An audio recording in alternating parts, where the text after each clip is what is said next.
The nucleus sap is also known as the karyolymph or the nucleoplasm. It is a clear non-staining fluid which is present inside the nucleus.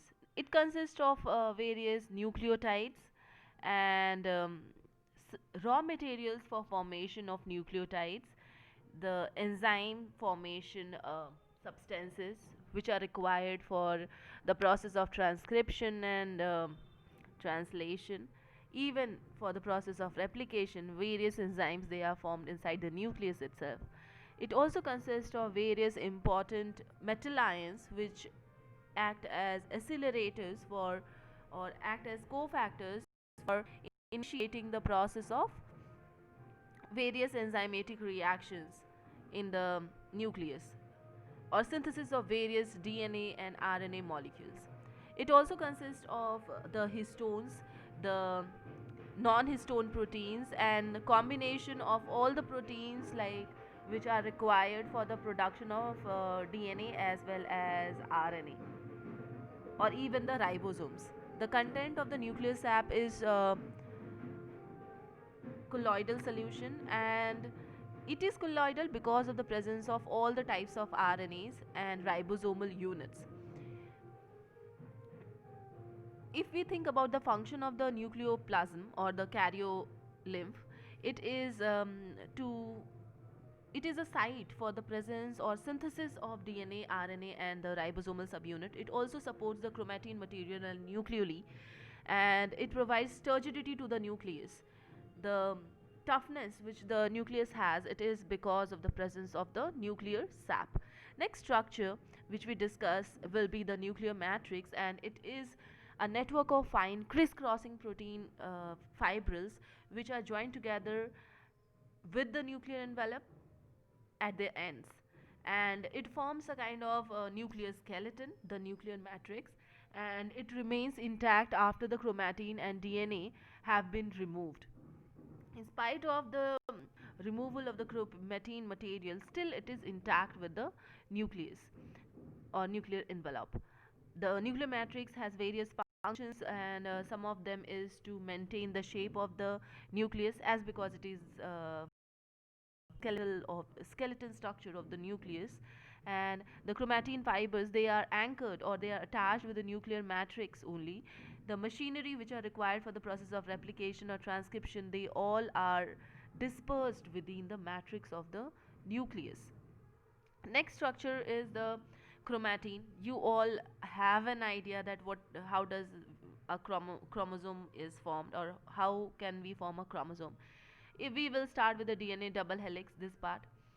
So generally there are various kinds of nucleotides. They have a sugar phosphate backbone. The backbone is of sugar and phosphate. These green, red, yellow, and violet color are the different kind of A, T, G, C, which are nucleotides. They form the structures, complementary base pair, and then after the entire structure of DNA is formed. You can see certain histone molecules.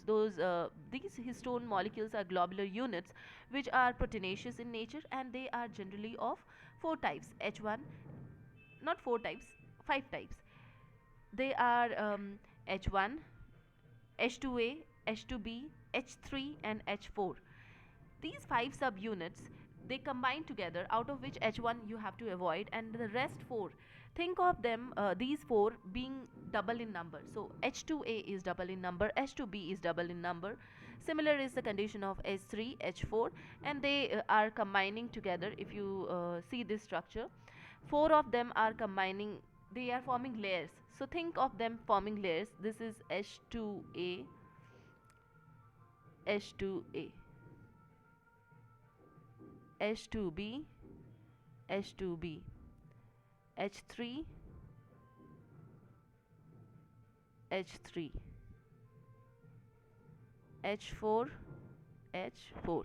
So 8 number of subunits, they are present together like a stack, and in order to bind them we have presence of DNA wraps around it.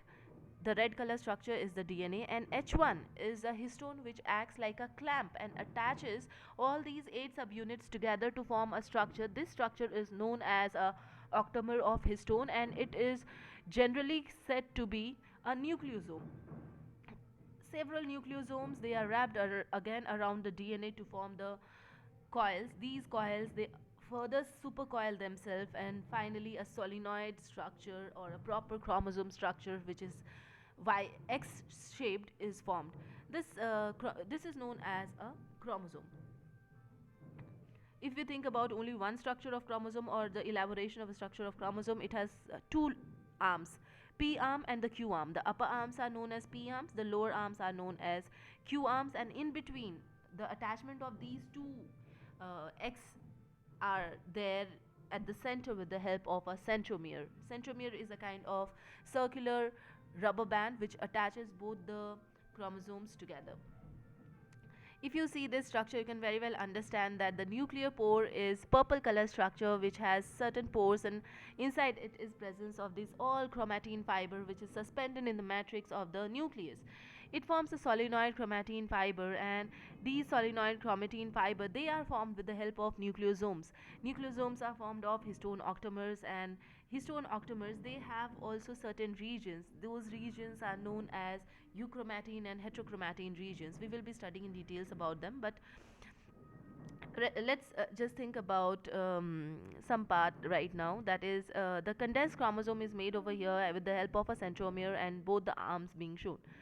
We have discussed this diagram, and if you think about this diagram, which is interphase nucleus diagram, here we can see that there is presence of two types of material. One is dark staining and another one is light staining. The dark staining material is known as heterochromatin, and it consists of thick coiled compacted and localized chromatin fibers. Sometimes it has nuclear lamina present. It has inactive genes. This is something which is very important. Heterochromatin has inactive genes and it is not at all transcribed. It is just present inside the nucleus to increase its content. Just increase of content is there. But the euchromatin part is the actual functional part of chromatin fiber. This part is capable of forming genes. These parts, they control the activities of various parts of our body, and they form certain structures which are capable of expression of various functions. So in that way, this the difference between euchromatin and heterochromatin is very simple. Heterochromatin is darkly stained and it forms inactive genes, or inactive, it has presence of inactive proteins, whereas euchromatin has active genes and they are lightly stained. They are capable of forming functional proteins. So this is about the difference between the euchromatin and heterochromatin. If you see the structure of euchromatin and heterochromatin, you can very well understand that the reason why heterochromatin is darkly stained, because all the nucleosomes, they are well bound to each other at very close proximity, whereas euchromatin, because there is high presence of acetyl group and active genes, that's why they have certain distance in between them and they can form or transcribe functional genes. So this is the structural difference and the reason why they are lightly stained and darkly stained. Euchromatin is lightly stained and heterochromatin is darkly stained. Different types of chromosomes on the basis of position of the centromere. If you remember the structure of okay, so this is something which everyone is quite aware of. Just one thing I would like to talk about is satellite DNA or the secondary constriction. The primary constriction is the centromere, which everyone has an idea. It attaches both the sister chromatids together.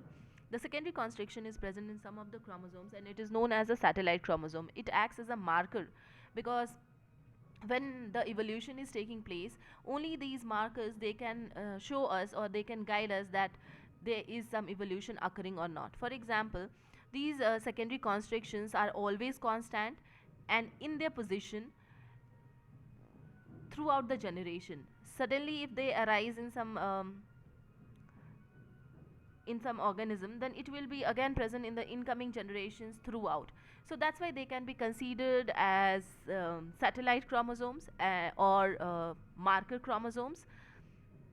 Certain secondary constrictions are the sites for formation of nucleoli or nuclear organizers.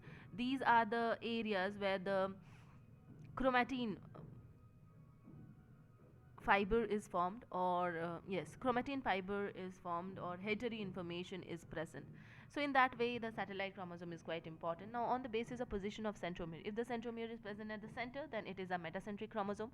If the centromere is present slightly towards the p arm or towards the q arm, it is submetacentric. If it is present at the peripheral part, one of the side is way too long, whereas another part or another q p arm or q arm is quite smaller in size, then it is acrocentric. And telocentric chromosomes have no p arm present. So these are the different types of chromosomes on the basis of their structure. Last is the nucleolus, and it is the dense rounded structure which is present inside the which is present inside the nucleus, and it is the nucleus of the nucleus. That's why it is known as nucleolus. This is a site for RNA synthesis. It also has its own matrix, own fibrillar region, granular region, and nuclear chromatins. It is capable of synthesizing and storing RNA. It has presence of cytoplasm, ribosomal proteins, cytos. It has a presence of cytoplasmic storage of ribosomal proteins. It also forms certain units wrapping around the RNA, and that's why the nucleolus has a very important role during the cell division, as because it is having the presence of chromatin fibers within it. So this, with this we complete the structure of the nucleolus and the entire different 5 types of or suborganelles present in the nucleus.